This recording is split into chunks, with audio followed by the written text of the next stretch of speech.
I'm a watchful hen. 10 round eggs lie warm and deep beneath the hen who dares not sleep. She fluffs her wings and guards her space with mother's pride and patient grace. Each egg a world not yet begun, each shell moon beneath the sun. She hums a lullaby so low to help the tiny heartbeats grow. Then one soft tap, a tiny beak, a little chirp so small and weak. She clucks with joy, her feathers wide,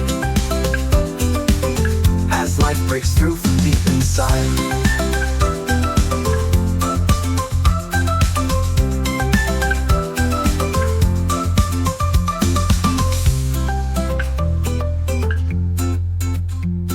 Then one soft tap, a tiny beak, a little chirp so small and weak. She clucks with joy, her feathers wide, as life breaks through from deep inside. Then one soft tap, a tiny beak, a little chirp so small and weak. She clucks with joy, her feathers wide, as life breaks through from deep inside.